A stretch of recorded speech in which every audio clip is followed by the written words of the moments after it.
салом дӯстони меҳрубон ва хуш омадед ба барнома ахбори озодӣ ки аз рӯзҳои душанбе то ҷумъа дар ҳамин вақт тақдими шумо мешавад. имрӯз 8 апрел аст ва нахост аз сархати мавзӯъҳо мегӯем. амрикову эрон созиши оташбас эълон кардаанд. барои 2 ҳафта касе ба касе ҳамла намекунад, вале баъд чӣ мешавад? бо фарорасидани мавсими муҳоҷирати корӣ фиреби муштоқхони кор дар аврупо ҳам зиёд шудааст. Кӣ ва чӣ гуна мардумро фиреб намудаву пулашонро мегирад?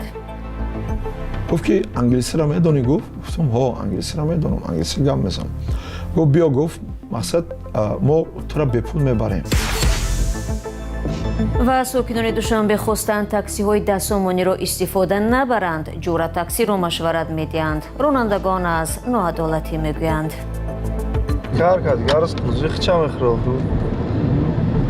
ҷура одами хича мегирам, мақсад мо одамои хуб одамое ҳастанд ки дар зуршон намерасам ҳисоб.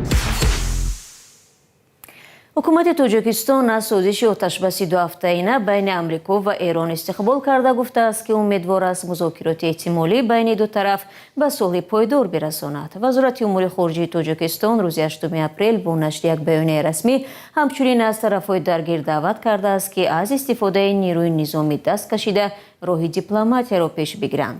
қабл аз ин баёния эрон ва амрико бар сари оташбаси 2 ҳафтаӣ дар ҷанг ва бозкушоии тангаи ҳурмуз созиш карданд. ҷузъиётро дар гузориши ҳамкорам Хиромон Бахозода мебинем.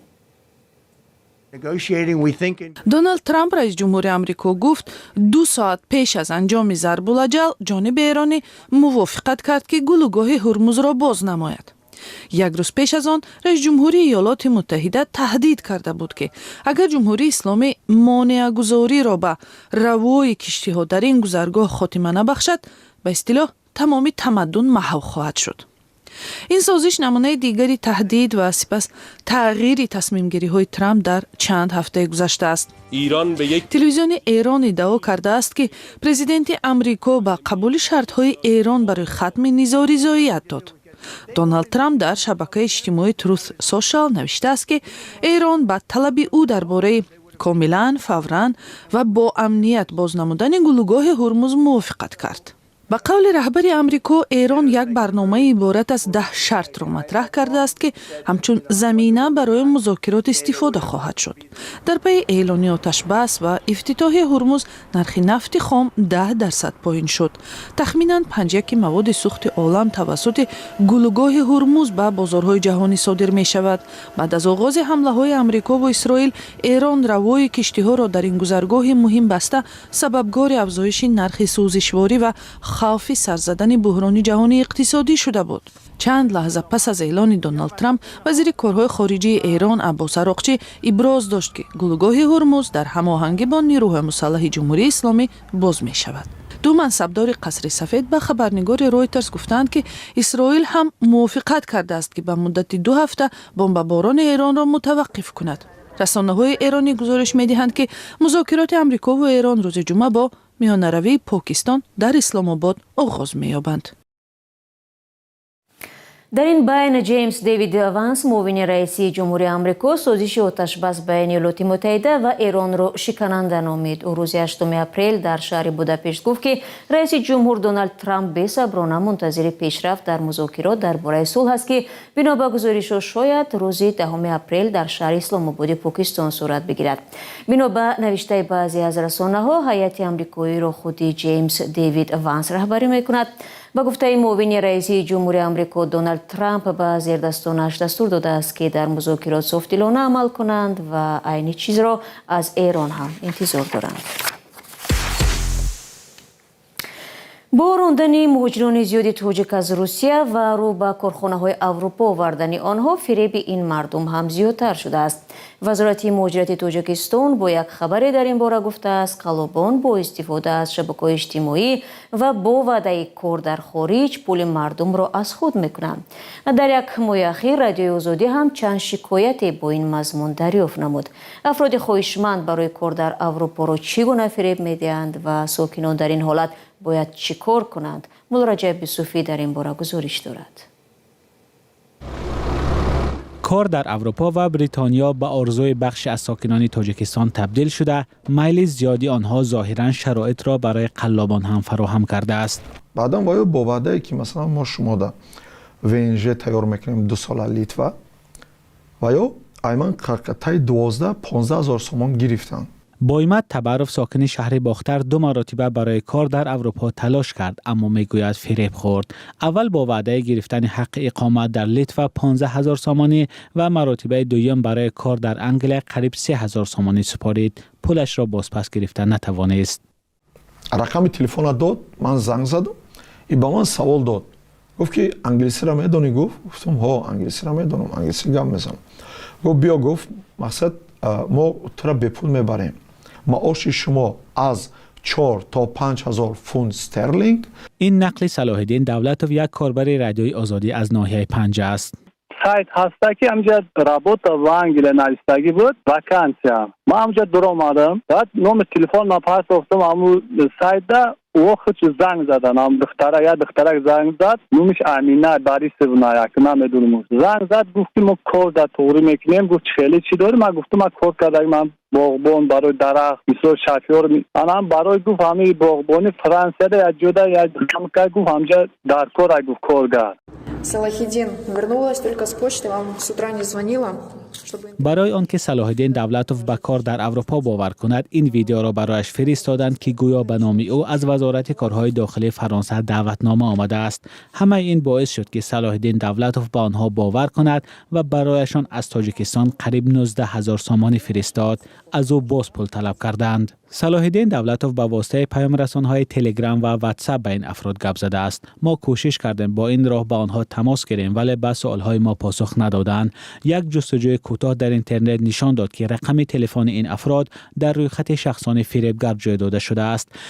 نمایندگی سازمان بین المللی مهاجرت سالهاست که به خواهشمندان درباره مهاجرت بی خطر مشورت حقوق می‌دهد. متخصصان سازمان از طریق خط عاجلی به مهاجران از جمله به آنهایی که خواهش کار در اروپا دارند مصلحت می‌دهند. در مدت 2 سال زیاده از 350 تاجیکستانی از فریب خوردنشان شکایت کردند. شهروندان چقدر میتونن فهمند که مثلا همین قلاب است یا اینکه نه. پیش از همه در همون اعلان ها اگر که اهمیت داده باشد بهت معاشی زیاد پیشنهاد میکنن. این قریب از 3,000 یورو تا 5-6,000 یورو پیشنهاد میکنن. جای خوبی به پول، مثلا خوراک به پول است. راهی با کار تامین کردن رو بسیار آسان نشان میدن. از این متخصص پرسیدم که داوطلبان کار در اروپا چیکار کنند تا به دام قلابان نافتند. پیش از همه باید با متخصصان ساحه مهاجرت یعنی متخصصان سازمان بین المللی مهاجرت مراجعت کنند. اینچنین خط عاجلی داریم. خط عاجلی اوید به مهاجرت به خطر 900 800 که همه روزه متخصصان شهروندان رو با شهروندان مشورت‌های حقوقی می‌دهند. زیاد شدن رید و بدرفتاری مقامات حفظ حقوق به مهاجران در روسیه و قبول شدن چند قانون سختگیرانه در آن کشور شهروندان تاجیکستان را مجبور کرده است که از یگان راه خود را به اروپا رسانند، جایی که مزد کار بیشتر و مناسبت نمایندگان حفظ حقوق نرمتر توصیف می شود. مولا رجب یوسفی، رادیوی آزادی، دوشنبه.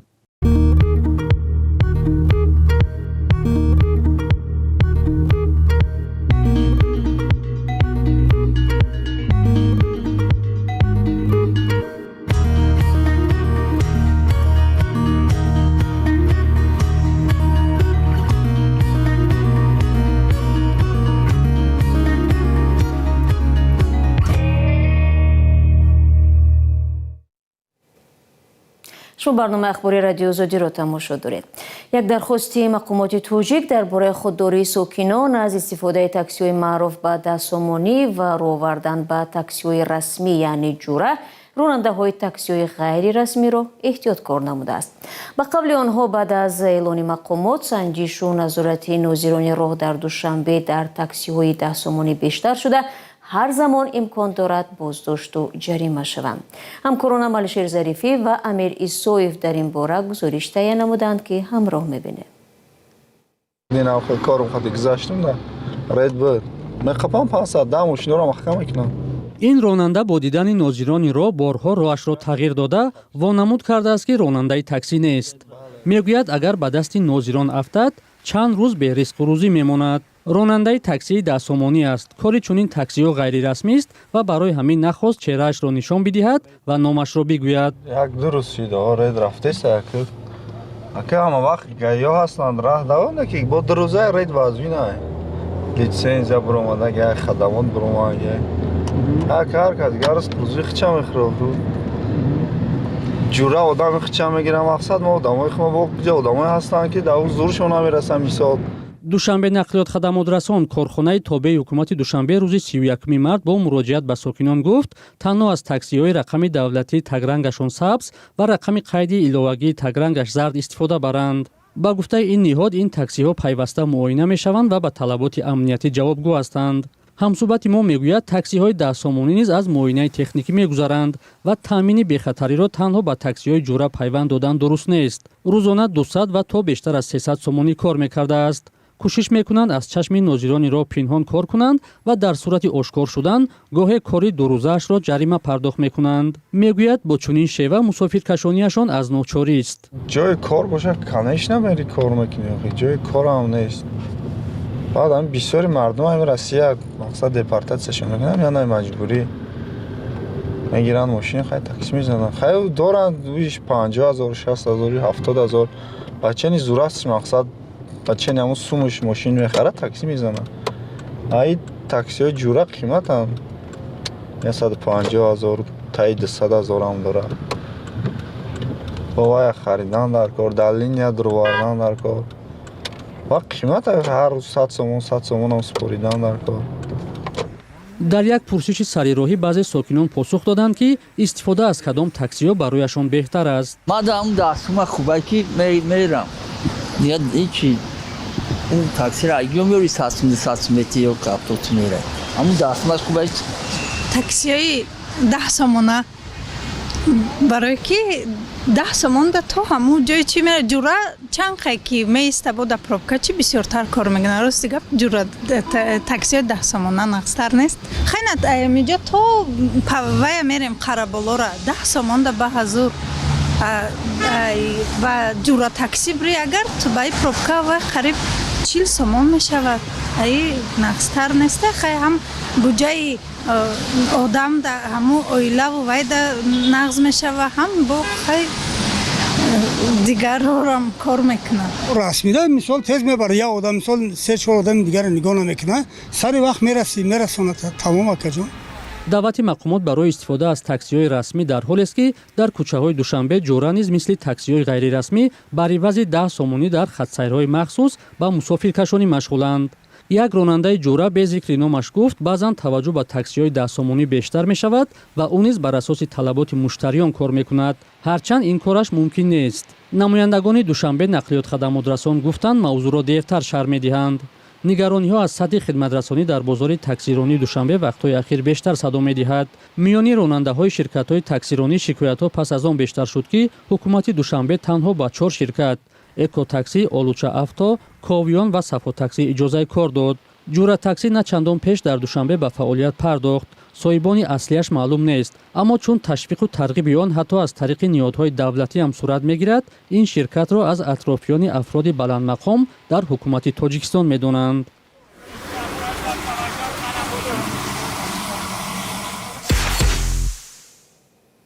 иёлоти муттаҳидаи амрико ва тоҷикистон ба тавофуқ расиданд ки давоми 5 соли оянда барои мубориза ва пешгирӣ аз бемориҳои сироятӣ аз ҷумла сил ва вич-спид $78 миллион сарф хоҳанд кард.